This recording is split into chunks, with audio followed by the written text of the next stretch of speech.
Hello students. तो last class के अंदर मैंने आपको एंट्रोपी किया एक नया एंगल दिया था। एंट्रोपी को हमने ब्लैक एनर्जी, वाइट एनर्जी यानी ब्लैक मनी और वाइट मनी से रिलेट कर दिया था और मैंने आपको बताया था कि यूनिवर्स की एंट्रोपी बढ़ रही है, मतलब यूनिवर्स की ब्लैक एनर्जी बढ़ रही है। यानी डे बाय डे यूनिवर्स की यूजलेस एनर्जी बढ़ रही है, यूजफुल एनर्जी कम हो रही है। और सही देखा जाए तो यही एक परमानेंट चेंज है जो हम डेली यूनिवर्स में कर रहे हैं। डे बाय डे हम यूनिवर्स में ये चेंज कर रहे हैं। यानी अगर मैं यहाँ से ही चल के यहाँ आ रहा हूँ तो मैंने यूनिवर्स की कुछ यूजफुल एनर्जी को कम कर दिया, यूजलेस एनर्जी को बढ़ा दिया। अगर मैं फिर पीछे जा रहा हूँ तो फिर से मैंने कुछ यूजफुल एनर्जी को कम कर दिया और यूजलेस एनर्जी को बढ़ा दिया। ये एक परमानेंट चेंज जो है वो आप और हम सभी कर रहे हैं यूनिवर्स के अंदर। डे बाय डे यूनिवर्स की एंट्रोपी बढ़ रही है, मतलब डे बाय डे यूनिवर्स की यूजलेस एनर्जी बढ़ रही है। राइट तो यहां तक हमने डिस्कस किया था, फॉर्मूले थे, क्वेश्चन थे, जो भी हमने किए। अब यहां पर लास्ट एक और पार्ट पर हम आ रहे हैं, relationship between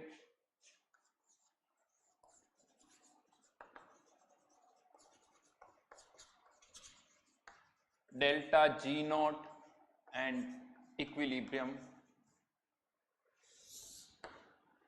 constant. Delta G not and equilibrium constant. ठीक है, तो यहां पर अब बहुत ही ढंग से आप सुनना। जो बातें मैं आपको बताने जा रहा हूं, इनिशियली आपको लगेगा कि बहुत सारे कॉन्सेप्ट जो आपने अभी तक सीखे थे इस चैप्टर के अंदर, कुछ देर के लिए आपको शायद ऐसा लगेगा कि यार सर वो तो गलत लग रहा है हमें। यस, आपको वो गलत लगेंगे, लेकिन ऐसा नहीं है। फिर से आपको कुछ नए थॉट के साथ उन सारे कॉन्सेप्ट को सोचना होगा। जब नए थॉट के साथ आप उन सारे कॉन्सेप्ट को फिर से सोचोगे तो आपको वो कॉन्सेप्ट सही लगेंगे। हाँ, बस उसमें कुछ एड ऑन जरूर होगा, कुछ अलग तरह से आपको सोचना होगा। जैसा आप पहले सोच रहे थे एग्जैक्टली आपको वैसा नहीं सोचना है, कुछ अलग तरह से आपको इसको सोचना होगा। ठीक है, इसको समझने के लिए जो मैं आपको बता रहा हूँ उसको समझने के लिए पहले आपको एक और टर्म समझनी पड़ेगी।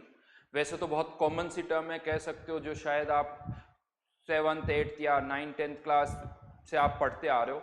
उसी टर्म की मैं पहले बात कर रहा हूँ, फिर हम आगे बढ़ेंगे।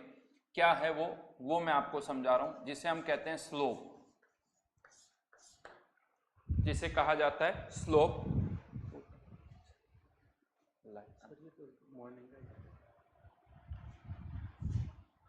तो स्लोप बेसिकली जो आप कहते हो वो क्या होता है उसकी मैं बात करता हूं।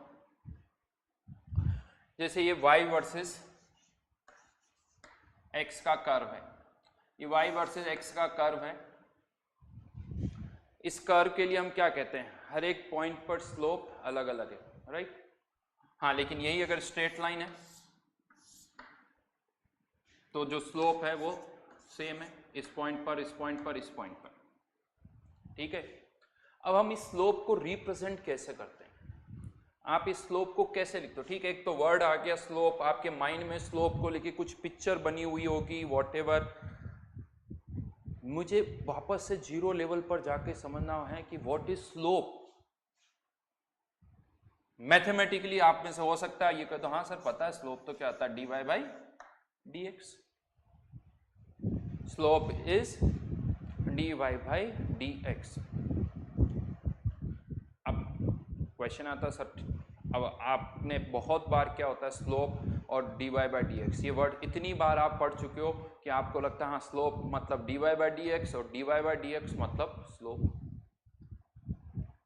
ठीक है, आपने इन दोनों को इससे रिलेट कर दिया तो आपको बड़ा नॉर्मल लग रहा है, लेकिन मेरे को ये लगता है dy बाई dx स्लोप कैसे, इसका कोई और नाम क्यों नहीं। Y dy by dx is slope, या स्लोप को लेके मैं क्या सोचता हूं, स्लोप को लेके मैं क्या सोचता हूं। क्या अगर मैं आपसे पूछूंगा व्हाट इज स्लोप तो आप क्या कोई डेफिनेशन देने वाले हो मुझे इसकी, या आप बोलोगे हाँ सर dy बाई dx, या हाँ sir y equals to mx plus c और इसके अंदर m इज स्लोप, इसके अंदर what is m is slope. क्या समझ में आया, क्या समझ में आया। पहले बिल्कुल हो सकता है अभी भी मैं जो कहना चाह रहा हूं आपको वो बात नहीं समझ में आ रही होगी, बहुतों को लग रहा होगा सर इसमें क्या है, इसमें क्या है, लेकिन Y D Y by D X is slope. अच्छा एक बार के लिए मैं इसको D Y by D X पढ़ता हूं, D Y upon D X. इसको कुछ लैंग्वेज में बोल सकते हो क्या, रादर देन आप बोलो D Y by D X, language कुछ। जब मैं ये पूछता हूं ना तो बहुत बार स्टूडेंट क्या बोलते हैं, हाँ सर बोल सकते हैं, क्या बोलते हैं, rate of change of Y with respect to X. Very good, समझ में आ गया अब बिल्कुल, है ना। एक और नई टर्म, स्लोप क्या है, D Y by D x. D Y by D X क्या है, rate of change of Y with respect to X. भाई ये क्या है, rate of change of Y, ये एक नई टर्म और आ गई, मुझे तो इससे भी कुछ समझ में नहीं आया। यानी लैंग्वेज ये नहीं है, rate of change of Y ये नहीं है, कुछ और नहीं। अच्छा अब यहां पर क्या मैं इसे ऐसे बोल सकता हूं कि D Y by D X, जहां पर डी वाई क्या है, small change in Y, right, small change in Y. D X क्या है, small change in, small change in X. क्या लगता है D Y by D X भी एक स्मॉल क्वांटिटी होगी, D Y by D X small हो ये कोई जरूरी नहीं है। D Y by D x की वैल्यू बहुत कम भी हो सकती है, तो D Y by D x की वैल्यू बहुत बड़ी भी हो सकती है, बहुत बड़ी भी हो सकती है, राइट। स्लोप जिसे आप कह सकते हो कम भी हो सकता है। तो यहां पर डी वाई, हाँ that is small change in Y, D X ये भी स्मॉल चेंज इन एक्स है, but D Y by D X क्या ये स्मॉल चेंज, ये स्मॉल वैल्यू होगी, ये कोई जरूरी नहीं है, स्मॉल भी हो सकती है, लार्ज भी हो सकती है, मीडियम कुछ भी हो सकती है वैल्यू। लेकिन अब क्या मैं इसे ऐसे कह सकता हूं, जैसे बहुत बार क्या होता है, आप जैसे वॉल्यूम, ये वॉल्यूम है डिवाइडेड बाय मोल्स कर दिया मैंने, तो इसे हम क्या बोलते हैं, वॉल्यूम ऑफ 1 मोल, राइट, पर मोलर वॉल्यूम भी बोल देते हैं इसको, मोलर वॉल्यूम भी बोल देते हैं, या यानी वॉल्यूम ऑफ 1 मोल सब्सटेंस, पर mole volume, per mole volume, mass divided by moles, molar mass, molar mass, mass per unit volume, sorry per unit moles, volume per unit moles, mass per unit moles, right, पर 1 मोल का मास, 1 मोल का volume. तो क्या यहां पर भी अगर हम बात करें d Y by D x, D Y by D x की अगर मैं बात करूं, इसको क्या हम कुछ लैंग्वेज में बोल सकते हैं, जैसे मतलब क्या हुआ इसका, आप इसको ऐसे कहते हो यहां पर समथिंग लाइक दैट, ये x में हमने dx का चेंज किया तो y में कितने का चेंज हुआ, dy का, तो x में dx का चेंज करने पर y में कितना चेंज हुआ, dy का। तो अगर x में मैं 1 का चेंज कर रहा हूं तो y में कितने का चेंज होगा, dy बाई dx, यानी dy बाई dx क्या है, change in y per unit change in x।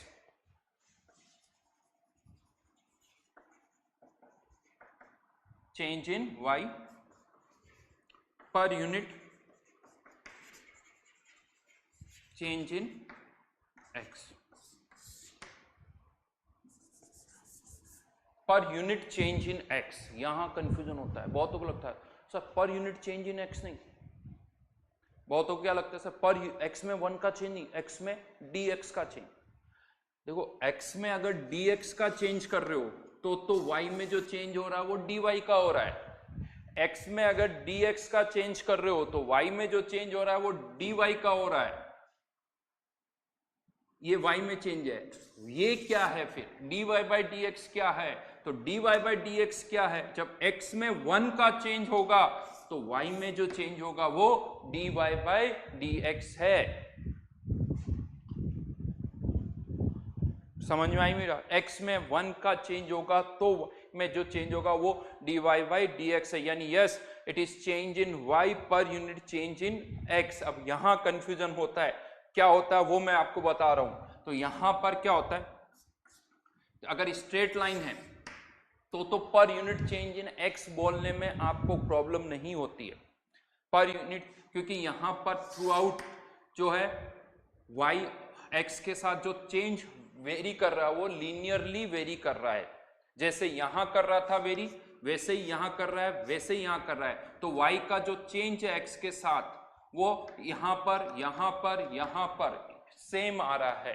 तो अगर आप स्मॉल चेंज यानी x में थोड़ा सा चेंज करके y में चेंज निकालोगे और फिर dy बाई dx निकालोगे तब भी वैल्यू वही आएगी। और x में अगर 1 का चेंज करके निकालोगे, x में अगर 1 का चेंज करके y में चेंज निकालोगे तो भी वैल्यू dy बाई dx की वही आएगी, तो भी dy बाई dx की वैल्यू वही आएगी। यानी यूं कह सकते हो आप कि राइट नाउ यहां पर dy by dx equals to delta y by delta x, delta y by delta x। सुनते रहना मेरी बात को, आपको अच्छी तरह से सुनना होगा। हो सकता है अभी भी आप में से बहुतों को शायद जो मैं प्रॉब्लम समझाने की कोशिश कर रहा हूँ प्रॉब्लम ही नहीं समझ में आएगी, और प्रॉब्लम नहीं समझ में आएगी तो सॉल्यूशन नहीं समझ में आएगा। प्रॉब्लम नहीं समझ में आएगी, अभी तो मैं प्रॉब्लम बता रहा हूँ आपको, यानी आपका स्लोप वर्ड जो आप सोचते हो उसको कैसे सोचना है वो मैं बता रहा हूँ आपको। dy बाई डी, बहुतों के माइंड में ये था dy बाई dx तो स्मॉल होता है। पहली चीज बता दूं dy बाई dx की वैल्यू स्मॉल नहीं होती, dy स्मॉल है dx स्मॉल है, लेकिन ये dy बाई dx का रेशियो है। किसी भी स्मॉल क्वांटिटी को किसी और स्मॉल क्वांटिटी से डिवाइड करोगे तो वो बहुत बड़ी भी हो सकती है, वो डिपेंड करता है, दोनों स्मॉल तो है लेकिन कौन कितनी ज्यादा स्मॉल है उस पर भी डिपेंड करता है। तो यहां पर in case of straight line तो आपको लगता है बड़ा नॉर्मल है सर, हाँ कोई प्रॉब्लम नहीं है, मैं इसको ऐसे भी बोल सकता हूं। In case of straight line तो हो सकता है कि आपको लगे कि dy बाई dx या delta y by delta x में कोई डिफरेंस नहीं है। क्यों? क्योंकि वो लीनियरली चेंज हो रहा है। आपके लिए यहां प्रॉब्लम यहां आती है, प्रॉब्लम आपको यहां आती है। अब मैं इसको यहां पर आपको एक्सप्लेन कर रहा हूं कि इसका क्या मतलब। इवन यहां पर जब आप बोलते हो ना स्लोप तो आप क्या बोलते हो, टेंजेंट। ये इस तरह से भी बात करते हो, dy बाई dx जैसे आप बोलते हो ना तो ये एक टेंजेंट आप पर ड्रॉ करते हो। टेंजेंट मतलब क्या है, एक स्ट्रेट लाइन।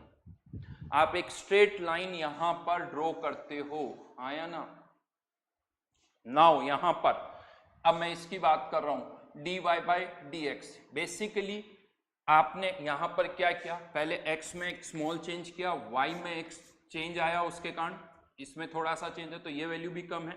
अब आप यहां पर क्या कर रहे हो, इमेजिन कर रहे हो यहां पर कि y जो है इस छोटे से पार्ट में x के साथ जैसे चेंज हो रहा है, अब हम मान लेते हैं कि y x के साथ उसी तरह से चेंज होगा। मतलब आपने क्या मान लिया, यहां पर एक स्ट्रेट लाइन इमेजिन कर ली, था नहीं यहां पर स्ट्रेट लाइन, आपने एक स्ट्रेट लाइन इमेजिन कर ली। और अब आप यहां से ये कहना चाह रहे हो, ये स्लोप आपको क्या बता रहा है कि अब अगर y x के साथ इसी तरह से चेंज होगा, y x के साथ इसी तरह से चेंज होगा, यानी कर तो ये था बट अब आप इस वाली लाइन की बात कर रहे हो, आपके माइंड में ये है। तो x में 1 का चेंज होने पर y में इतना चेंज होगा, y में जो है वो इतना चेंज होगा, ये आप कह रहे हो। ये dy बाई dx बता रहा है कि अगर y यानी अगर यहां पर y x के साथ उसी तरह से चेंज होगा, उसी तरह से मतलब यूं कह सकते हो जैसे इस पार्ट में हो रहा था, यानी थ्रू आउट ऐसे ही चेंज होगा, तो x में 1 का चेंज होने पर y में इतना चेंज होगा, राइट? लेकिन आप कह सकते हो सर एक्स वाई जो है थ्रू आउट तो ऐसे चेंज नहीं हो रहा है, वो तो यहां पर कुछ अलग तरह से चेंज हो रहा है, यहां पर कुछ अलग तरह से चेंज हो रहा है, यहां पर कुछ अलग तरह से चेंज हो रहा है। सही बात है, यहां कुछ अलग तरह से चेंज हो रहा है, यहां कुछ अलग हो रहा है, यहां कुछ अलग हो रहा है, ये तो अलग, इसीलिए हर जगह का dy बाई dx अलग अलग है, हर जगह का dy बाई dx अलग अलग है, लेकिन ये dy बाई dx इसीलिए यहाँ का अलग है, यहाँ का अलग है, यहाँ का अलग है, यहाँ का अलग है, सबका अलग का अलग है। लेकिन अब ये जो dy बाई dx है यहाँ वाला, ये आपको पता है यहाँ का स्लोप अलग है, यहाँ का अलग है। ये dy बाई dx आपको क्या बता रहा है कि इस पर्टिकुलर पार्ट में जैसे y x के साथ चेंज हो रहा है, अगर उसी तरह से चेंज होगा तो x में 1 का चेंज होने पर y में इतना चेंज होगा, y में इतना चेंज होगा। ये dy बाई dx बता रहा है। अब आपको देखना है कि क्या y x के साथ थ्रू आउट वैसे ही चेंज हो रहा है, क्या y x के साथ थ्रू आउट वैसे ही चेंज हो रहा है जैसे स्ट्रेट लाइन के केस में हो जाता है। स्ट्रेट लाइन के केस में क्या हो जाता है कि हाँ y यहां पर भी x के साथ उसी तरह से चेंज हो रहा है, यहां पर भी उसी तरह से चेंज हो रहा है, यहां पर भी उसी तरह से चेंज हो रहा है। तो आप कह सकते हो कि हाँ यहां पर तो एक्चुअल में भी अगर x में हम 1 का चेंज करेंगे तो y में जो चेंज होगा वो इसके बराबर होगा एक्चुअल में। लेकिन अगर कर्व इस तरह का है, अगर कर्व इस तरह का है तो यहां पर ये dy बाई dx जो है वो इस पूरे कर्व की बात ही नहीं कर रहा।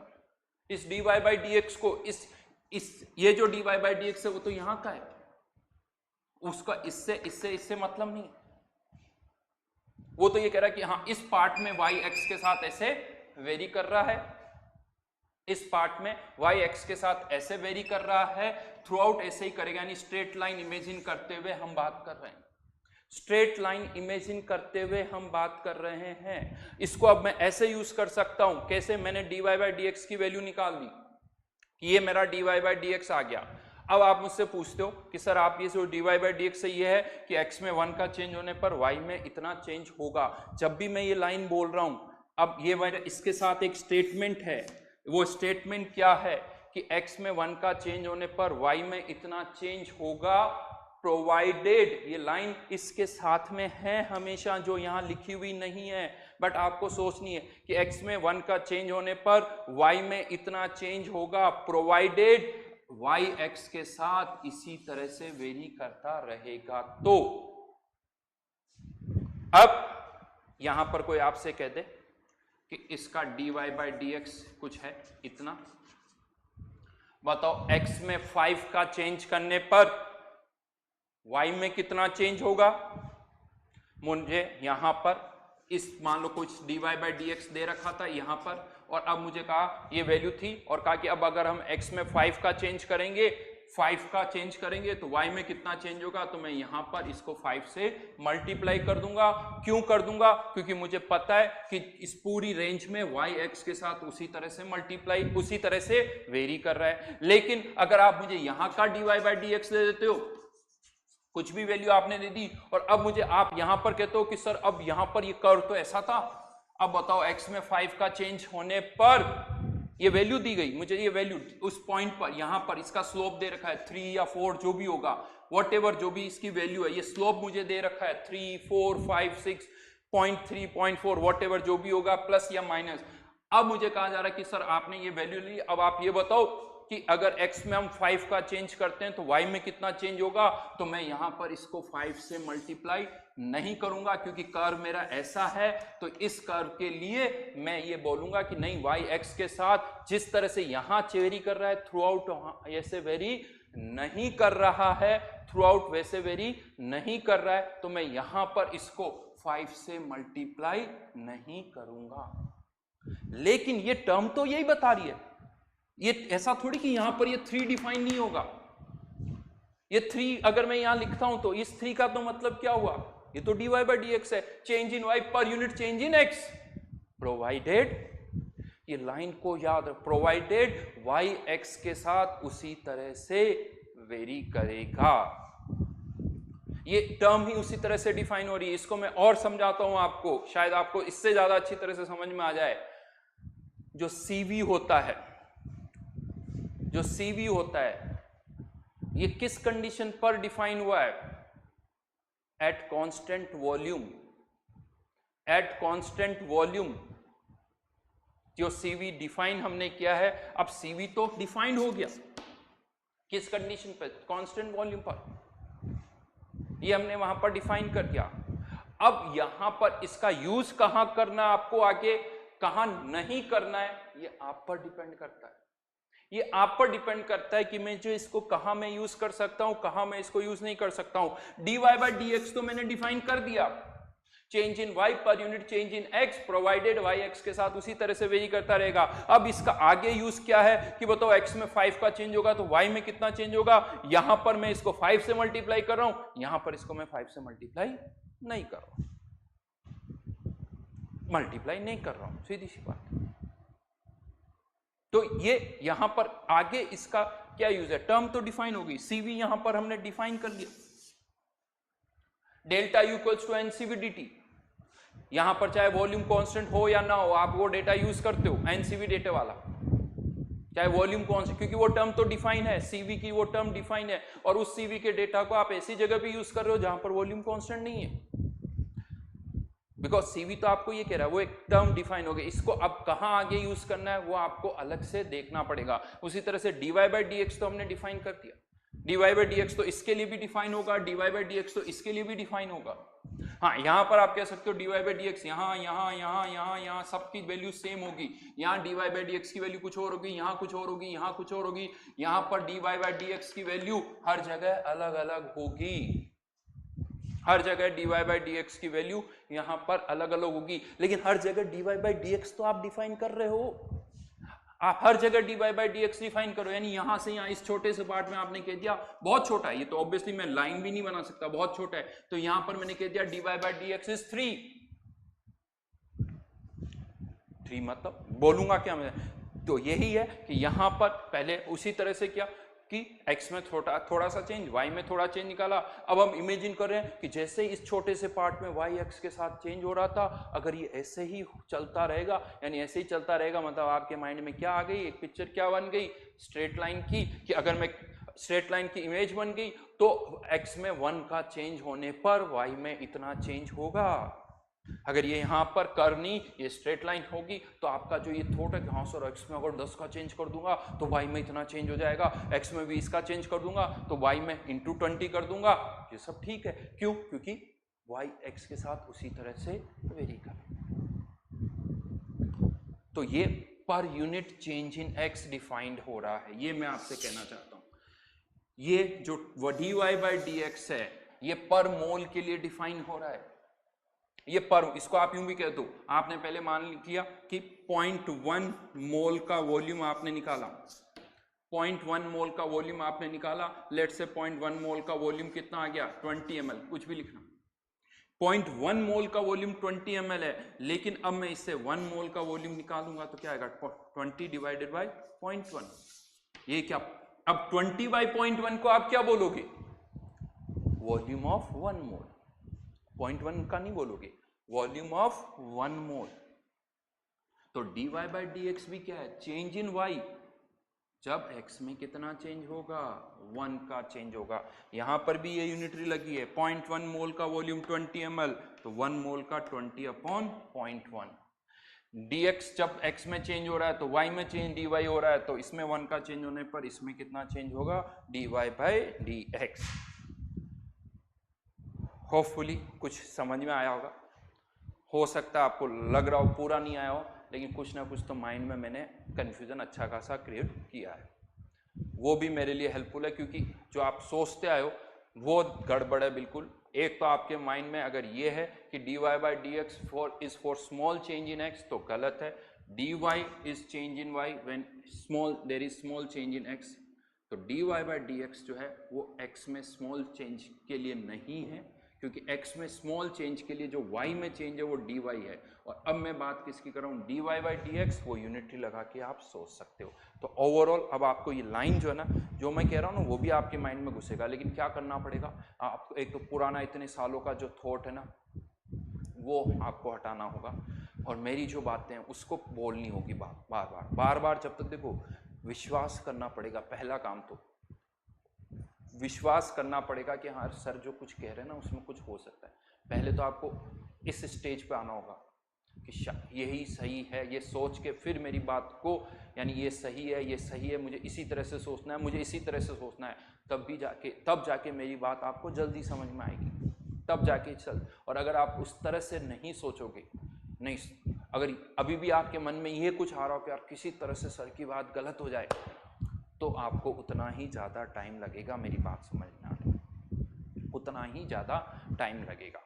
राइट, ठीक है। तो एट द एंड मैं केवल आपसे इतना कहना चाहता हूँ, ये जो dy बाई dx है इसे आप बोलोगे it is change in y per unit change in x provided y x के साथ उसी तरह से चेंज होता रहे जैसा इस छोटे से पार्ट में चेंज हो रहा है। That's it. यूज कहाँ आएगा वो मैं बताऊंगा, इसको हमें यूज कहाँ करना है वो मैं आपको बताऊंगा। इसके सपोर्ट में मैंने छोटी छोटी चीजें और बताई आप लोगों को, तो ये आपको हेल्प करेगी। बट हाँ यस, ये बहुत सही है जो मैं बताने जा रहा हूँ, वो थोड़ा टफ पार्ट है। और वो टफ इसलिए पता,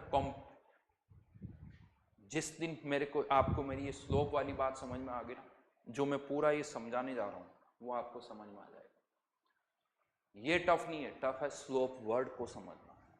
और ये dy बाई dx नहीं है, dy बाई dx तो है, इसे तो आप कोई से भी टर्म डिफाइन कर सकते हो। ये तो बहुत सारी टर्म, आप v वर्सेज n का कर्व प्लॉट कर सकते हो, बहुत सारे कर्व प्लॉट कर सकते हो, इसमें भी ये टर्म डिफाइन होती है dv बाई dt, यहां पर भी डिफाइन कर सकते हो। Change in volume per unit change in temperature, यहां पर भी ये टर्म डिफाइन होती है। यहां पर भी आप इसको इस कर्व का क्या बोल सकते हो, स्लोप बोल सकते हो।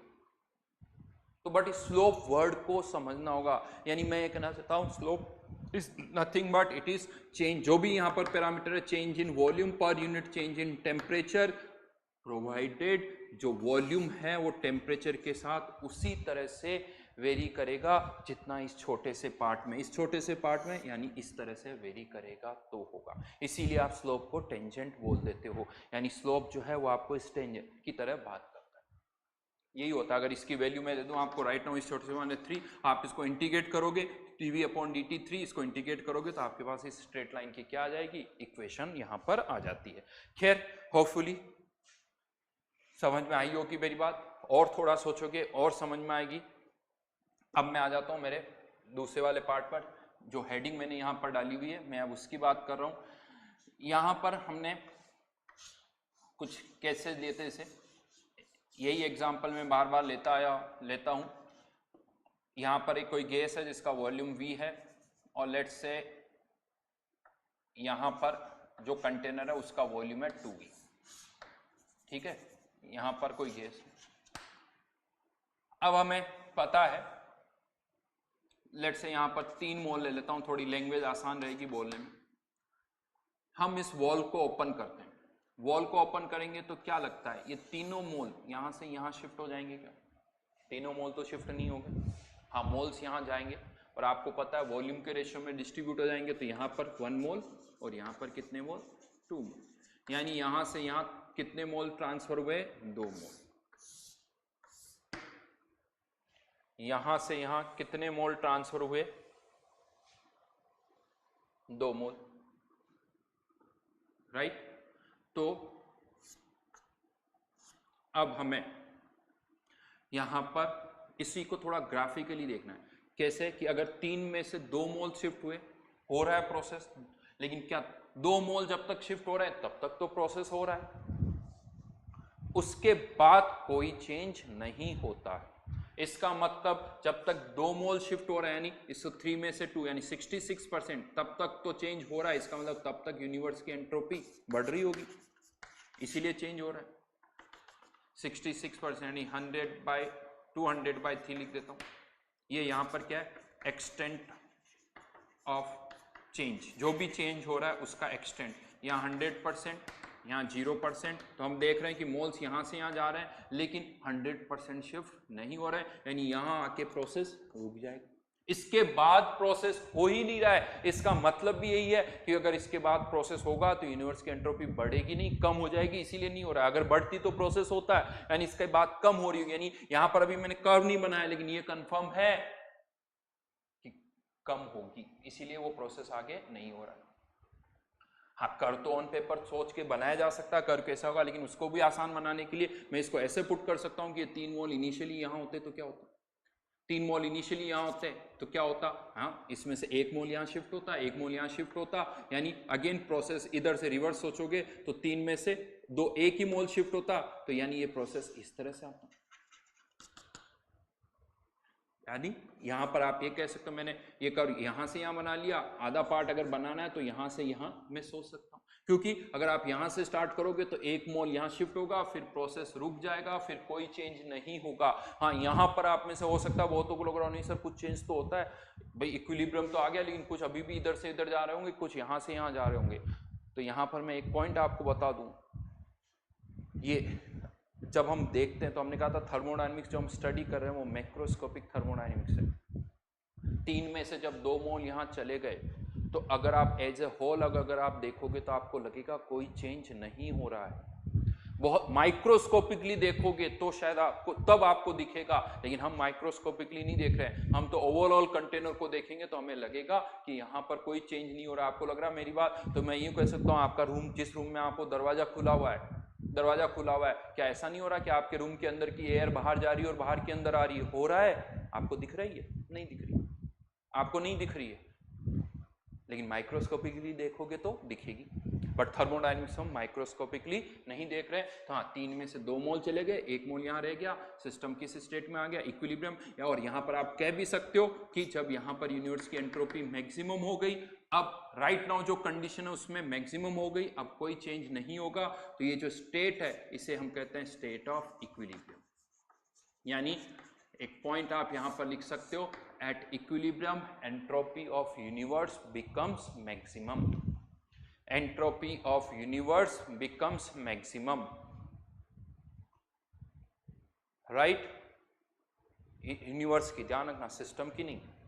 राइट नाउ ये अलग बात है कि सराउंडिंग्स में कुछ भी चेंज नहीं हो रहा है, तो जो सिस्टम की एंट्रोपी है वही यूनिवर्स की हो जाएगी, तो राइट नाउ आप बोल सकते हो। बट अदरवाइज सराउंडिंग्स में भी कुछ चेंज हो रहा है तो इक्विलिब्रियम जब आएगा तो यूनिवर्स की एंट्रोपी मैक्सिमम होगी, entropy of universe becomes maximum. यानी यहां पर आप ये कह सकते हो कि कोई ये जो प्रोसेस का कर्व कुछ इस तरह से होगा, अगर आप यहां से स्टार्ट करोगे तो यहां आके रुकोगे, इनफैक्ट यहां से भी स्टार्ट होगा तो आप यहीं आके रुकोगे। इसीलिए हम एक लाइन बोलते हैं, इक्विलिब्रियम चैप्टर में आप पढ़ते हो, equilibrium can be achieved from both the direction. यहां से स्टार्ट करोगे तब भी यहीं आके रुकोगे, यहां से स्टार्ट करोगे तब भी यहीं आके रुकोगे। Equilibrium can be achieved from both the direction, right. Now ये एंट्रोपी के लिए मैंने आपको समझाया, ये कर्व इसी तरह से आता है। अब इसी चीज को हमें केमिकल रिएक्शन पर ट्रांसफर करना है।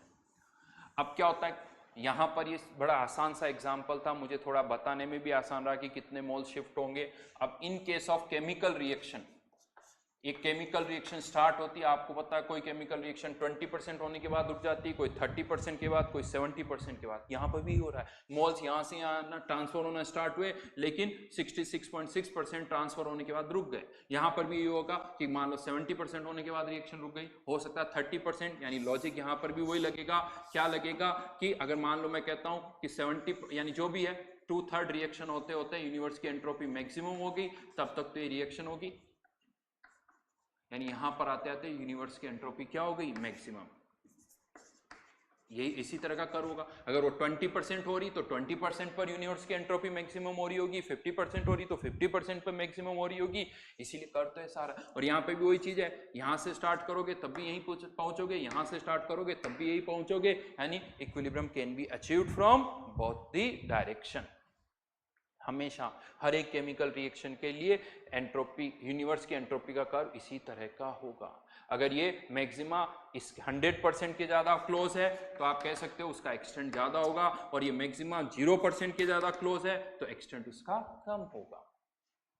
हर एक केमिकल रिएक्शन के लिए एंट्रोपी ऑफ यूनिवर्स का कर्व इसी तरह से होगा। कर्व प्लॉट करना आसान काम नहीं है, क्योंकि यूनिवर्स की एंट्रोपी निकालनी तो डेल्टा एस सिस्टम भी निकालना पड़ेगा और डेल्टा एस सराउंडिंग्स भी निकालना पड़ेगा, तब जाके कर्व प्लॉट कर पाओगे। इसीलिए मैंने पहले यहां से समझाया, फिर उसको यहां पर ट्रांसफर कर दिया। लेकिन in case of chemical reaction, अगर ये केमिकल रिएक्शन कांस्टेंट टेम्परेचर और प्रेशर पर हो रही हो, जो कि हम मानते भी हैं सारी रिएक्शन होती है, तो यहां पर प्रोसेस अगर हो रहा है तो इसकी फिजिबिलिटी आप गिब्स एनर्जी से भी बता सकते हो। और हमें पता है डेल्टा जी सिस्टम जो होता है, अगर टेम्परेचर और प्रेशर कांस्टेंट है तो माइनस डेल्टा एच यूनिवर्स, यानी यूनिवर्स की एंट्रोपी बढ़ेगी तो गिब्स एनर्जी कम होगी। तो यहाँ पर ये एंट्रोपी का कर्व है, यहाँ से अगर हम गिब्स एनर्जी ऑफ सिस्टम का कर्व बनाएं तो ये कर्व कुछ इस तरह से आएगा, ये ऊपर जा रहा है, गिब्स एनर्जी जो है वो कुछ नीचे होगी, तो ये कर्व कुछ इस तरह से आना चाहिए। और यहाँ पर जहाँ यहाँ पर मैक्सिमा है वहाँ इसका क्या होगा, मिनिमा होगा। यहाँ मैक्सिमा तो यहाँ इसका क्या होगा, मिनिमा होगा। यानी एक को लाइन एट इक्विलिब्रियम गिव्स energy of the system, universe नहीं, एट इक्विलिब्रियम गिव्स energy of system becomes minimum. और यहां से क्या बोला, at equilibrium entropy of universe becomes maximum. ये दो पॉइंट्स हैं, कैरेक्टरिस्टिक्स ऑफ इक्विलिब्रियम स्टेट। शायद आप में से कुछ ने, जब मैंने लास्ट ईयर आपको केमिकल इक्विलिब्रियम पढ़ाया तो वहाँ पर ये हेडिंग बोली कैरेक्टरिस्टिक्स ऑफ इक्विलिब्रियम स्टेट, वहाँ पर मैंने कुछ पॉइंट्स लिखवाए थे और मैं वहाँ बोलता हूँ कि एक दो पॉइंट्स और हम वहाँ ऐड करेंगे। तो ये दो पॉइंट्स है जो कि आप ऐड कर सकते हो इक्विलिब्रियम स्टेट से, कि at equilibrium state entropy of universe becomes maximum and at equilibrium state gives energy of system becomes minimum. तो किसी भी केमिकल रिएक्शन के लिए ये इस तरह का कर्व होता है, गिव्स एनर्जी का कर्व इस तरह से होता है। फिर से वही कहूँगा, ये मिनिमा इसके क्लोज है तो एक्सटेंड ज़्यादा होगा, मिनिमा इसके क्लोज है तो एक्सटेंड कम होगा। तो ये कर्व इस तरह से आते हैं। अब यहाँ क्या होता है, गिव्स एनर्जी, ये जो कर्व इसमें केवल सिस्टम इन्वॉल्व है, इसीलिए इस कर्व, ये कर्व हम ज़्यादा यूज़ करते हैं। ये कर्व कम क्यों यूज़ किया जाता है, क्योंकि यहाँ पर सिस्टम और सराउंडिंग्स दोनों ही इन्वॉल्व है, तो ये कर्व प्लॉट करना मुश्किल होता है, कंपेरेटिवली ये कर्व प्लॉट करना आसान होता है। तो अब फाइनली हम आगे इस पर्टिकुलर कर्व को डिस्कस करेंगे, गिव्स एनर्जी वाले कर्व को हम यहाँ पर डिस्कस करने करेंगे, यूज़ करेंगे। ठीक है, स्टार्ट यूनिवर्स के कर्व से क्या था समझाया, यहाँ से उसको मैंने यहाँ पर सुपर इम्पोज कर दिया। ये मेनली अभी आपको यहाँ पर एक और चीज़ बता दूँ, कर्व नीचे जाके ऊपर आएगा, ये आपको बस है, ये ज़्यादा नीचे होगा, ये ऊपर होगा, अभी उससे कोई मतलब नहीं है। बस ये कि कर्व नीचे जाके ऊपर आना चाहिए, एक मिनिमा आना चाहिए और यहाँ पर एक मैक्सिमा आना चाहिए। अब यहाँ पर ये कर्व भी प्लॉट कर लिया। अब एक क्वेश्चन मैं पूछ रहा हूँ, क्वेश्चन क्या है, कह सकते हो कि एक अच्छा खासा डाउट है जो मैं पूछ रहा हूँ आपको, और आप लोगों से एक्सपेक्ट कर रहा हूँ कि आप उसका जवाब दें, राइट। और फिर देखते हैं उसका जवाब क्या है वो। बट एक क्वेश्चन माइंड में आता, ए कन्वर्टिंग इनटू बी, ये कोई केमिकल रिएक्शन है जैसे यहाँ थी, और मैं आपसे कहता हूँ कि इसका डेल्टा जी निकालो, तो आप कहोगे ठीक है सर निकाल देंगे, कौन सी बड़ी बात है, delta H minus T delta H, ये वैल्यू दे दो, टेम्परेचर दे दो, डेल्टा एच दे दो, तो आप ये डेल्टा जी निकाल देते हो।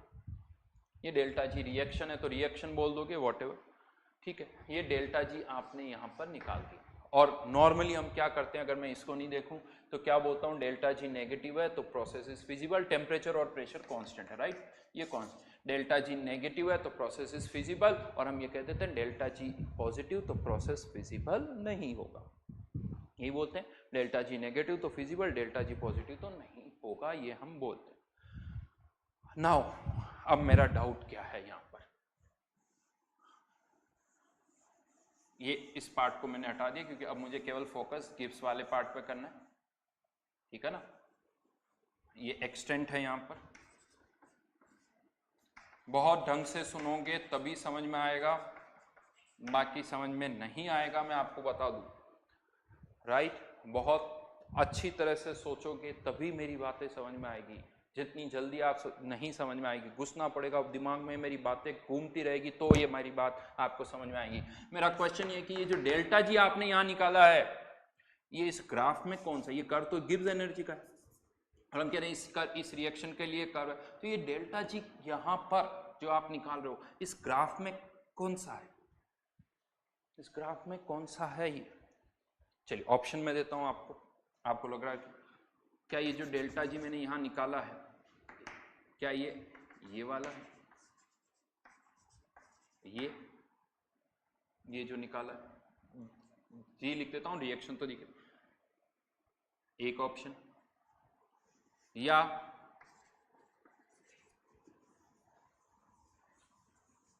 ये यहां से यहां तक का ये वाला है, ये वाला है। हो सकता है आप में को माइंड में और भी कुछ हो तो मुझे नहीं पता, बट अभी ये दो तो मुझे दिख रहे हैं। ये कर्व वही है, गिव्स एनर्जी ऑफ सिस्टम का। लेकिन ये जो डेल्टा जी हम यहाँ निकाल रहे हैं, ये वाला डेल्टा जी है या ये वाला डेल्टा जी है? ये कौन सा डेल्टा जी है, ये आपको बताना है।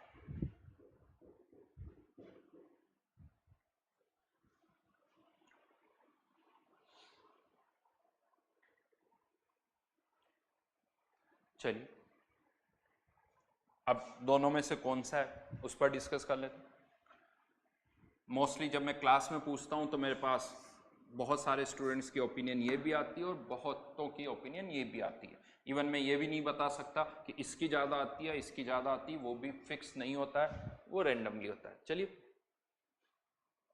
अगर मैं कहता हूं कि लेट से ये डेल्टा जी जो आया वो -50 है, लेट कोई वैल्यू ले लो, है ना। एक मुझे ये चीज पता कि अगर ए से बी का डेल्टा जी नेगेटिव हो तो अगर मैं इस रिएक्शन को रिवर्स करके लिख दूं, बी से ए बन रहा है तो इसका साइन बदल जाएगा, इसका साइन बदल जाएगा, नहीं इसका डेल्टा जी क्या आ जाएगा +50।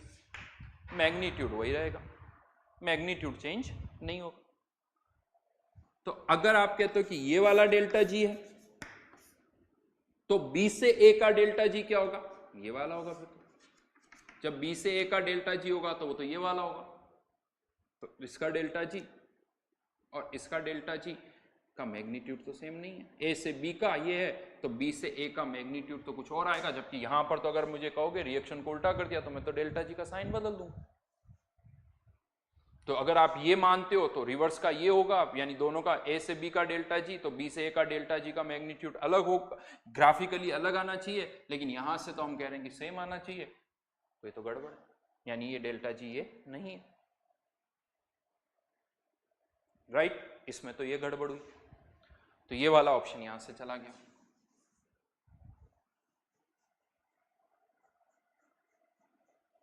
ठीक है, अब दूसरा ऑप्शन पर आते हैं।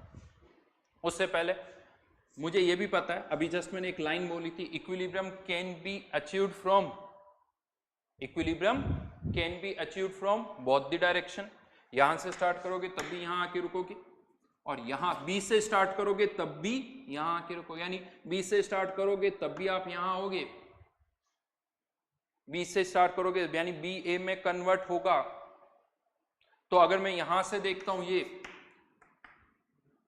यहां से ये वाली बात तो समझ में आ रही है अब यहां पर कि हाँ, अगर लगता सर ये है तो ये डेल्टा जी -50, यहां से अगर आप ये देखोगे तो -50, तो यहां से यहां देखोगे तो +50। उस एंगल से बात तो सही लग रही कि सर -50 +50 ये दिख तो रहा है, लेकिन डाउट ये आता है अब इसको नहीं देखो और केवल यहां से देखोगे तो आप क्या बोलोगे, -50 तो सर ए से तो बी बन जाएगा, जबकि मैं यहां से देखूंगा तो बोलूंगा नहीं, बी से ए नहीं बनेगा। जबकि यहां पर मैं स्टार्ट करूंगा तो क्या बोलूंगा आपसे, नहीं बी से ए भी बनेगा, और ए से अगर आप ए से स्टार्ट करोगे तो बी बनेगा, कितना बनेगा, जो भी ये रिएक्शन है मान लो 70% है तो 70%, और बी से स्टार्ट करूंगा तो बी से ए कितना बनेगा 30% बनेगा। तो ग्राफिकली तो ये फील आ रहा है कि ए से बी भी बनेगा, अगर ए से स्टार्ट करो तो बी बनेगा, बी से स्टार्ट करो तो ए बनेगा, लेकिन यहां से जब मैं सोच रहा हूं, यहां से मैं जब सोच रहा हूं तो ए से तो बी बनेगा, लेकिन बी से स्टार्ट करूंगा तो ए नहीं बनेगा। Equilibrium can not be achieved from both the direction, ये यहां से गड़बड़ हो रही।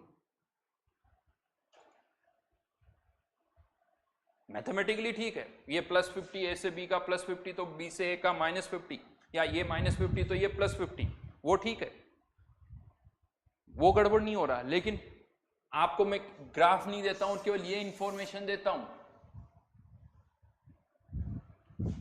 तो आप क्या बोलोगे सर, ये देता हूं हाँ ए से भी बनेगा, बनेगा क्यों बनेगा, डेल्टा जी नेगेटिव है।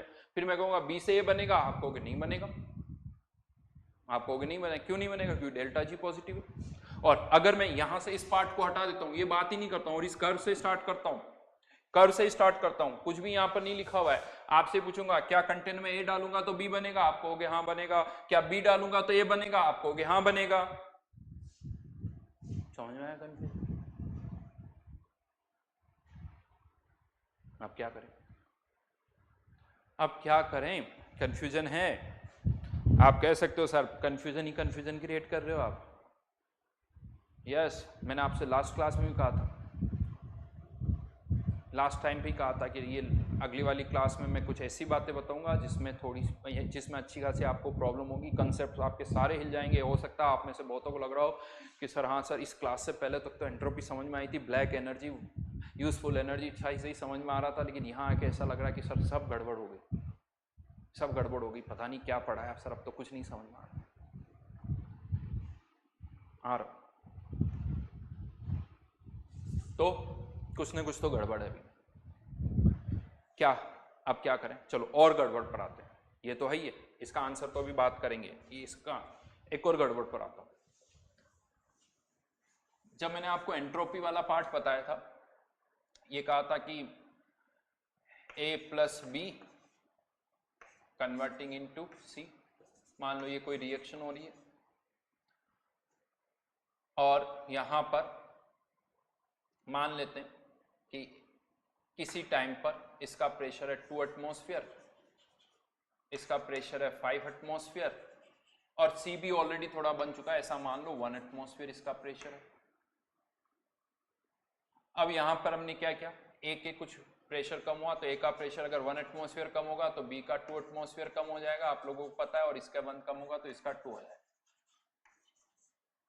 यानी अगर ये रिएक्शन हो रही है तो जब ये रिएक्शन हो रही तो A का प्रेशर 2 से चेंज होता है, यानी ऐसा तो नहीं 2 से सडनली 1 आ जाएगा, नहीं होगा, 2 से कम हो रहा है और 2 से कहां आ रहा है, 1 आ रहा है, ठीक है।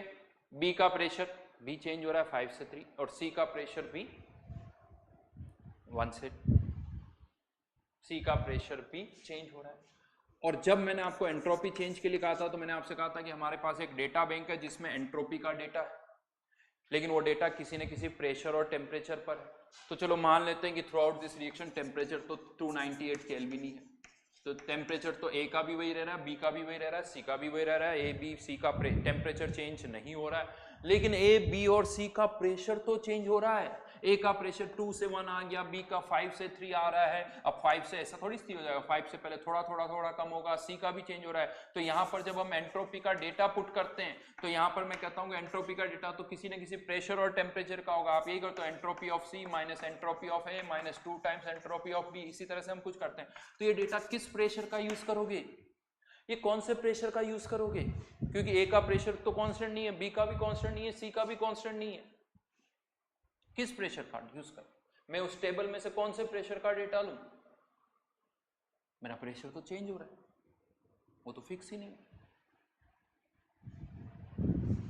हमने तो डेटा पुट कर दिया, मैंने बोल दिया था डेटा गिवन होगा, हमने वो डेटा पुट कर दिया, आंसर भी आ गया, सब कुछ है। आप में से बहुत सारे स्टूडेंट तो पीछे से पेज पलट रहे होंगे कि सर ने क्या किया था, पहले क्या है, कुछ नहीं, वैल्यू की थी, डाल दी, और तो कोई डेटा ही नहीं था, डेटा जो था वो पुट कर दो, हो जाता है क्वेश्चन सॉल्व। डेटा तो वही थे और तो कोई डेटा था नहीं, तो जो दे रखा था वो पुट कर दो, आंसर आ ही जाएगा, और तो हमारे पास कोई ऑप्शन नहीं, हमने पुट कर दिया। ये होता है बहुत बार, क्या होता है, बहुतों को मैं बता दूं जो जेई देते हैं उनको कॉन्सेप्ट नहीं पता होते, लेकिन क्या होता है, एक फॉर्मूला पता है, उसके अलावा हमें पता है कोई फॉर्मूला नहीं है, कुछ वैल्यूज क्वेश्चन में गिवन होती है, अब ये फॉर्मूला है, ये वैल्यूज, तो पुट तो यही करना पड़ेगा, पुट कर देते हैं, आंसर हो जाता, आ जाता है। लेकिन अगर आप पूछो कि ये कैसे होगा, क्यों ऐसा कर रहा हूं, वो नहीं पता, वो नहीं पता, जो चीज यहां हो रही है। सही बोल रहा हूं मैं, आपको लग रहा होगा, मैंने ऐसे बहुत सारे टॉपर्स को ऐसा देखा है, उन्होंने बहुत अच्छे अच्छे क्वेश्चंस कर लिए हैं, बहुत सारे अच्छे अच्छे क्वेश्चंस किए हुए हैं, आंसर आए हुए हैं, जेई में भी ऐसा किए हुए, यानी पास्ट में जेई में जिन्होंने एग्जाम दिया उनकी भी मैं बात कर रहा हूँ। जेई में कोई क्वेश्चन आया, बाद में मैंने पूछा ये कैसे कर लिया, हाँ सर कर लिया था, कॉन्सेप्ट नहीं पता थे, बट उनका जेई में मार्क्स पूरे, कोई, तो यहां पर ये भी डाउट है। चलिए, तो अब इसको कैसे समझे इस चीज को, अब मैं इसका सॉल्यूशन आपको बताने जा रहा हूं। इसका सॉल्यूशन जो है वो मैं आपको बताने जा रहा हूं, उसको थोड़ा सा ढंग से सुनना, जो मैं बातें आपको यहां पर बताने जा रहा हूं। यहां पर बेसिकली क्या हो रहा है, ये जो रिएक्शन है A + 2B converting into C, किसी टाइम पर इसका प्रेशर है Pa, इसका प्रेशर है Pb और इसका प्रेशर है Pc, ठीक है। और हमने क्या किया, अब इसमें से थोड़े से मोल्स dn मोल्स को रिएक्ट करवाया, केवल dn मोल्स को। तो इसके कितने मोल्स रिएक्ट करेंगे 2dn, और इसके कितने बनेंगे dn मोल्स बनेंगे। स्मॉल चेंज, अब dn बहुत कम है तो कह सकता हूं कि स्मॉल चेंज के लिए इसका प्रेशर तो अभी भी Pa ही रहा होगा, इसका Pb ही रहा होगा और इसका Pc रहा होगा, ये तो बोल सकता हूं क्योंकि ये तो चेंज बहुत कम का है, राइट। तो अब अगर मैं स्मॉल चेंज के लिए, इतने से चेंज के लिए कि इसके dn मोल्स रिएक्ट कर रहे हैं, इसके 2dn और इसके dn मोल्स बन रहे हैं, तो कह सकता हूं इसका प्रेशर, इसका और इसका प्रेशर कांस्टेंट है, टेम्परेचर भी कांस्टेंट है। तो अब हम क्या करेंगे, ए का Pa प्रेशर का एंट्रोपी का डेटा, बी का Pb प्रेशर का एंट्रोपी का डेटा और सी का Pc प्रेशर का एंट्रोपी का डेटा निकालेंगे और हम एंट्रोपी में चेंज निकालेंगे, change in entropy for reaction. Small change है इसीलिए ds लिख दिया। C के कितने moles, dn moles into entropy of C, किस प्रेशर का, Pc प्रेशर का, minus dn moles entropy of A minus 2dn moles entropy of B। लिख सकता हूं स्मॉल चेंज के लिए। अब मेरे पास ये जो एंट्रोपी में चेंज आया है ये कब है, जब इसके केवल dn मोल्स रिएक्ट कर रहे हैं, केवल dn मोल्स रिएक्ट कर रहे हैं, ये तब का एंट्रोपी में चेंज है। लेकिन अब मैं यहां पर क्या करता हूं, यहां से ये dn को पहले कॉमन लिया, ऐसे माइनस 2 टाइम्स SB माइनस 2, यानी ये ds क्या है, जब dn मोल्स रिएक्ट कर रहे हैं, dn मोल्स रिएक्ट कर रहे हैं तब का एंट्रोपी में चेंज है। और अब मैं यहां पर क्या लगा रहा हूं, यूनिटरी, कि dn मोल्स रिएक्ट करते हैं तब एंट्रोपी में चेंज कितना आता है dsr का। तो जब 1 मोल रिएक्ट करेंगे तो एंट्रोपी में चेंज कितना होगा ds अपॉन dn, यानी मैंने क्या लगा दी, यूनिटरी लगा दी।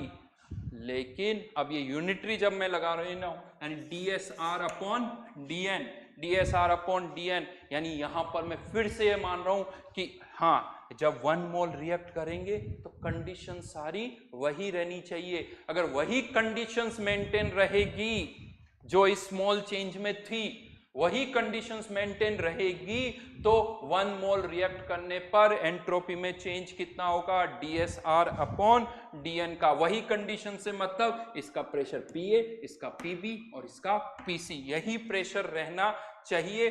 तो यहां पर dn मोल्स, यानी मैं इसको वापस यहां ऊपर लिख दूंगा, अगर 1 मोल रिएक्ट करेंगे तो ये क्या हो जाएगा dsr upon dn, entropy of C minus entropy of A minus 2 times entropy of B।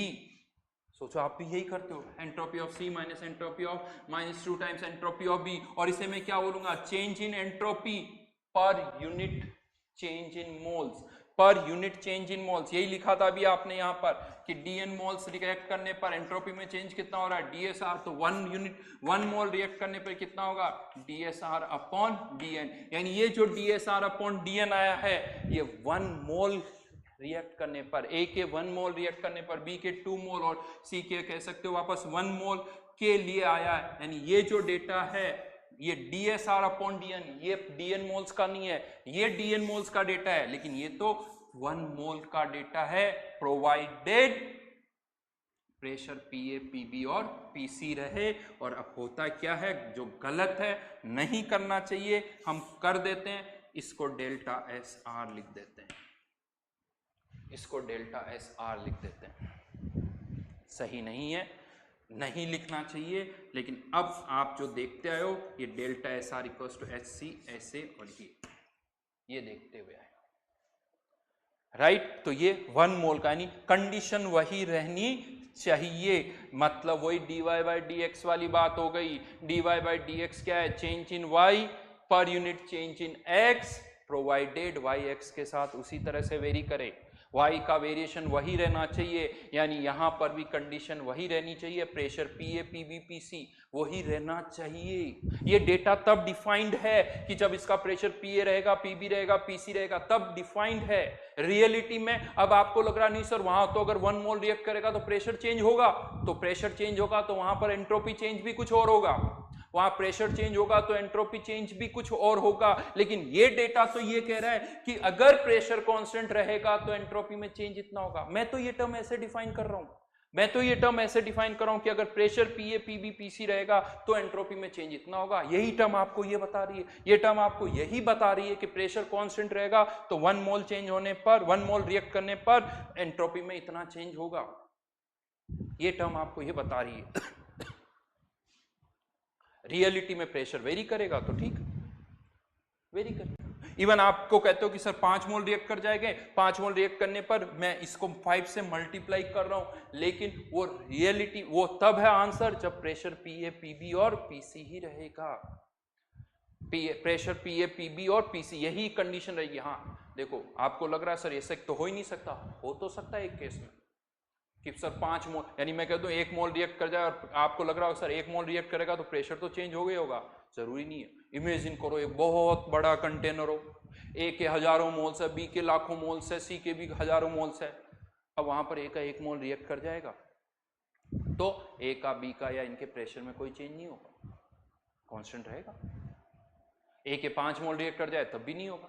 उस केस में मैं कह सकता हूं कि मैंने DSR अपॉन DN निकाला। अब आप कहते हो नहीं सर वो तो 5 मोल रिएक्ट करेंगे, मैं इसको 5 से मल्टीप्लाई कर दूंगा, क्योंकि उस केस में हजारों मोल्स है तो ये प्रेशर जो कांस्टेंट रहेगा। लेकिन अगर कंटेनर छोटा है और आपको लग रहा नहीं सर 1 मोल पर प्रेशर चेंज हो जाएगा तो ठीक है, मेरा आंसर जो होगा वो एक्चुअल आंसर से, रियलिटी से मैच नहीं करेगा। लेकिन मैं तो जब भी अपना आंसर दे रहा हूं मैं ये कंडीशन बोल रहा हूं, मैं ये कंडीशन बोल रहा हूं। हाँ यही बस प्रॉब्लम है कि वो दिखती नहीं है, यहां लिखी हुई है, लेकिन वो कंडीशन है कि ये एंट्रोपी में चेंज तब है, यानी 1 मोल का रिएक्ट करने पर इतना एंट्रोपी में चेंज होगा कब, जब इसका प्रेशर पीए पीबी पीसी और टेम्परेचर क्या रहे, कांस्टेंट। और ये यानी ये जो आप डेल्टा एस अभी तक लिखते आए हो ना, ये डेल्टा एस नहीं है, ये ds अपॉन dn है। और ये जो फॉर्मूला आप यहां लिख रहे हो, ये जो फॉर्मूला आपने यहां लिखा है, बेसिकली ये मैं आपको बताऊं, ये dgr अपॉन dn है, ये dhr अपॉन dn है, और ये t dsr अपॉन dn है। मतलब ये जो डेल्टा जी है, ये डेल्टा जी जो है वो किसी टाइम पर इस कर्व का स्लोप है। अब आप पूछोगे किस टाइम पर, जब प्रेशर पीए पीबी और पीसी है, यानी ये जो डेल्टा जी ना तो ये है ना ये है, ये तो इस टाइम का स्लोप है, ये इस टाइम का स्लोप है, ये dg/dn। देखिए बहुत अच्छी चीज मैं बता रहा हूं, आसान नहीं है, फिर से मैं कह रहा हूं, ये इस पॉइंट का स्लोप है कब, जब ए का प्रेशर पीए, बी का पीबी और सी का सी, ये उस टाइम का स्लोप है। और right now yes dg/dn negative है, इस कंडीशन पर ए से बी कन्वर्ट होगा, इसी कंडीशन पर बी से ए नहीं होगा। यानी ये जो आप डेल्टा जी आप निकालो, जैसे मैंने कहा था ये अगर -50 है, इस कंडीशन पर, अब आप इस कंडीशन पर ए से बी बनेगा, इस कंडीशन पर बी से ए नहीं बनेगा। अब गड़बड़ क्या हो रही है, इस कंडीशन की बात हो रही है, इस कंडीशन पर ही हम बात कर रहे हैं। ये कंडीशन अलग है, यहां कंटेनर में केवल ए है, यहां कंटेनर में केवल बी है, वो अलग अलग कंडीशन है, वो अलग अलग कंडीशन। आप सोच रहे हो ये जो यहां का dg/dn अलग होगा, यहां का dg/dn ही अलग होगा, हम उसी को यूज कर रहे हैं। यहां का dg/dn अलग होगा, यहां का dg/dn होगा, यहां का dg/dn अलग होगा। यानी एक रिएक्शन हो रही है, हमें ऐसा लग रहा है रिएक्शन का डेल्टा जी, नहीं, रिएक्शन का डेल्टा जी मतलब dg/dn हर एक पॉइंट पर चेंज हो रहा है, हर एक पॉइंट पर चेंज हो रहा है, यहां अलग है, यहां अलग है, यहां अलग है, यहां अलग है, हर जगह अलग अलग है, कांस्टेंट नहीं है, हर जगह वो अलग अलग है। समझ में आ रही मेरी बात, यहां का अलग है, यहां का अलग है, यहां का अलग है, वो सेम नहीं है। और अगर आपको लग रहा है तो मैं आपको बता दूं, इवन यहां पर भी जो क्वेश्चंस बहुत सारे हमने किए थे ना, जहां पर मैंने आपको डेटा दिया था NO2 वाला क्वेश्चन कि pressure 1 atmosphere, entropy of C, entropy of B, entropy of A, और जब प्रेशर 10 एटमॉस्फेयर कर दिया तो मैं आपको बताऊं टोटल 10 एटमॉस्फेयर नहीं है, ये टोटल 1 एटमॉस्फेयर नहीं था, ए का, बी का, सी का, हर एक का 1 एटमॉस्फेयर था, और जब 10 किया तो हर एक का 10 किया है। इसीलिए हर एक के फॉर्मूले में NR/ln P1/P2, हर एक का प्रेशर 10/1 P या 1/10, हर एक का इंडिविजुअली आपने ये फॉर्मूले लिखे थे, जाके देखना। और एक और चीज बता दो, यानी किसी केमिकल रिएक्शन के लिए अगर मैं कहता हूं कि 1 एटमॉस्फेयर, यहां पर जब बोला जाता है ना 1 एटमॉस्फेयर, इसका मतलब ये नहीं कि टोटल मिला के, ज्यादातर जगह पर देखो कोई डिफाइन कैसे करा अलग बात है, बट इसका मतलब ये होता है 1 एटमॉस्फेयर मतलब इसका भी 1, इसका भी 1 और इसका भी 1, ये मतलब होता है। और ये जो NO2 वाला क्वेश्चन किया था उसमें यही है, आप फॉर्मूले को थोड़ा देखोगे तो 1 से 10 एटमॉस्फेयर, हर एक का प्रेशर आपने 1 से 10 एटमॉस्फेयर पर, यानी वो जो डेटा था 1 एटमॉस्फेयर को हर एक के लिए आप 10 एटमॉस्फेयर पे लेके गए, मतलब N2 का प्रेशर भी 1 से 10, O2 का भी 1 से 10 और NO2 का भी 1 से 10 किया,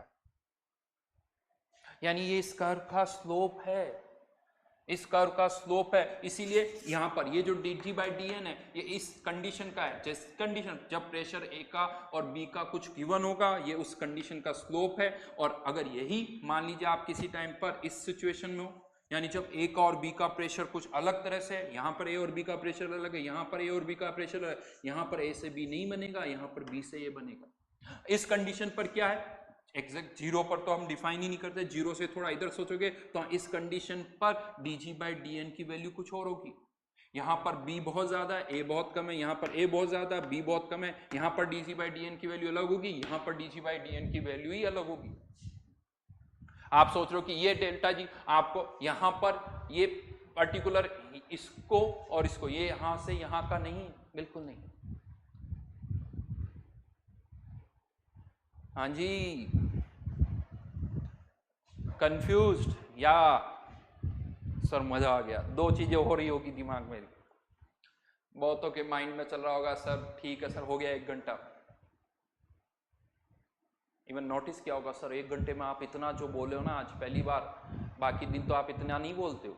यस कह सकते हो आप, नॉन स्टॉप मैंने, मुझे पता ही नहीं चलता, ये जब लेक्चर में पढ़ाता हूँ ना तो कब 1 घंटा निकल जाता है मुझे नहीं पता चलता। यस क्योंकि यहाँ पर मुझे सही में लगता है कि मैं आपको कुछ ऐसी चीज़ समझाने की कोशिश कर रहा हूँ जिसको बताने में मुझे सही में बहुत मज़ा आता है। और वो मज़ा इसलिए आता है क्योंकि मैं एक ऐसी चीज़ आपको बताने जा रहा हूँ जो मुझे लगता है कि नहीं पता होती है, नहीं पता होती है, और बहुत सालों बाद, इवन आपको नहीं पता, मुझे बहुत बाद में ये बातें समझ में आई हैं। मुझे पता नहीं, मुझे भी टाइम लगा, इनिशियली मुझे नहीं समझ में आती थी, टाइम लगा है। तो आज ये चीज़ मुझे बताने में बहुत मज़ा आता है, और मुझे मज़ा आता है कि अगर किसी को समझ में आ जाए ना ये। यहाँ पर अभी मैं आपके कमेंट नहीं ले पा रहा हूँ, ग्रुप में आप मुझे बताओगे कि सर समझ में आया या नहीं समझ में आया। वैसे नहीं समझ में आया ये लिखोगे तो दुख तो बहुत होगा मुझे, कोशिश तो पूरी है मेरी, कोशिश मेरी पूरी है। आप सोचो मैंने पूरा एक लेक्चर लगाया और अभी खत्म नहीं हुआ ये पार्ट, एक लेक्चर मुझे अभी और लगाऊंगा, मैं आपको एक लेक्चर में अभी और बताऊंगा इस पर्टिकुलर पार्ट पे। और शायद हो सकता है आप अभी तक इतना जो मैंने पढ़ा है ना, आप किसी बुक में देखोगे तो कहीं नहीं मिलने वाला, तो नहीं है बुक्स के अंदर, नहीं मिलेगा बुक्स में। जो मैं कह रहा हूं सोचते वही है, लेकिन वो कोई इसको इस तरह से एक्सप्लेन नहीं कर रहा। अगर आप पूछो सर आपको कैसे समझ में आया, तो सीरियसली आप लोगों ने ही समझाया है। स्टूडेंट्स, आप लोगों की जो डाउट्स है उससे मेरे को ये चीज समझ में आई। मैं भी फंस जाता था कि ये डेल्टा जी कौन सा है, ये वाला डेल्टा जी है, ये वाला डेल्टा जी। जब मैं बैठता था ये वाला डेल्टा जी, तो आप में से कोई मुझे पूछता था और फंसाता था, ये वाला, तब भी मैं फंसाता था। तो मेरे को भी नहीं समझ में आ रहा ये क्या है, बुक्स में नहीं लिखा होता है।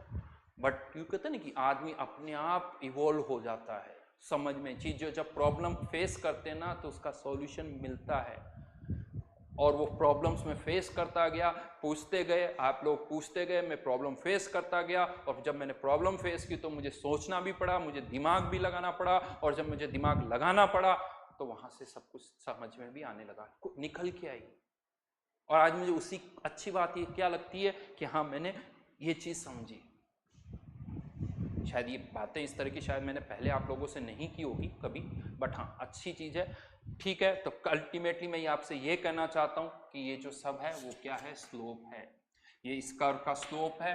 अभी मैं और आपको बताऊंगा, इसमें बहुत सारी चीज़ें हैं, और ये अगर नहीं बताऊंगा तो इस चैप्टर के बहुत सारे क्वेश्चंस नहीं समझ में आएंगे, और जेई के बहुत सारे क्वेश्चंस भी नहीं समझ में आएंगे। वो क्या होता है क्वेश्चन जेई के, कभी कभी क्या होता है कि ये तो ऑप्शन हो नहीं सकता, ये नहीं हो सकता, तो ये कर दो। बट इस कॉन्सेप्ट को अगर आप यूज़ करोगे तो जो क्लियरिटी आएगी ना आपके माइंड में, वो आपको पता चलेगी, और तब आपको समझ में आएगा ये क्वेश्चन कितना इंपॉर्टेंट है। और मैं आपको बता दूं वो बहुत सारे क्वेश्चन जब आप करोगे ना आपको अब अच्छे समझ में आएंगे। लेकिन ऐसे भी स्टूडेंट्स आपको मिलेंगे जिनको ये पूछोगे ना तो कुछ नहीं पता है, लेकिन वो क्वेश्चन उनको पता है और आप खुद रियलाइज करोगे यार ये तुझे नहीं पता तो तू इस क्वेश्चन का आंसर कैसे निकाल रहा है। निकल जाते हैं आंसर तो कभी कभी, क्योंकि क्वेश्चन एग्जैक्टली उस तरह से नहीं होता है। क्वेश्चन तो तब आएगा मजा जब पूछे कि ये जो डेल्टा जी निकाल रहे हो ना ये वाला डेल्टा जी है या ये वाला डेल्टा जी है। क्वेश्चन ये आता है तब प्रॉब्लम आती है, और इस तरह का क्वेश्चन नहीं आता, इसीलिए बात बन जाती है। खैर होपफुली अभी आप और ट्राई करिए। हाँ अभी मैं एक और चीज बता दूं, अभी एक लेक्चर और होगा, उसके बाद मैं आपसे यानी ग्रुप से पूछूंगा कि मेरी पूरी बात समझ में आई है या नहीं आई है। अभी के लिए आपको सोचना है, अभी के लिए सोचना। और ये जो मैं कह रहा हूँ ऐसा नहीं कि बहुतों को लग रहा है ऑनलाइन है इसीलिए प्रॉब्लम, ऑफलाइन में भी इसी तरह से होता है। पहले जब लेक्चर होता है जब मैं ये पढ़ाता हूँ तो नहीं, बहुतों के पास प्रॉब्लम होती है, पहला लेक्चर दूसरा लेक्चर उसमें थोड़ा बहुत सेटल होता है, 100% नहीं होगा। फिर जब आप क्वेश्चंस करोगे ना, धीरे धीरे क्वेश्चंस करोगे तो वो अपने आप बातें सेटल होने लगेगी। क्योंकि क्या होता है मैं एक बार बोला हूँ, दूसरी बार बोला हूँ, तीसरी बार किसी क्वेश्चन में फिर बोला, फिर कोई क्वेश्चन आया फिर बोला, धीरे धीरे आप उस तरह से सोचने लगोगे जो मैं चाहता हूं या जो मैं जिस तरह से सोच रहा हूं। तो it is time taking process. अगर आप इस पर क्वेश्चन नहीं करोगे तो नहीं समझ में आएगा, इस पर क्वेश्चन भी करने होंगे, प्रैक्टिस भी करनी होगी, नोट्स को भी पढ़ने पड़ेंगे, तब जाके आपको ये सारी बातें समझ में आएगी। Thank you. वैसे भी थोड़ा ज़्यादा टाइम हो गया आज के लिए, तो चलिए इससे आगे फिर नेक्स्ट क्लास में डिस्कस करेंगे। Thank you.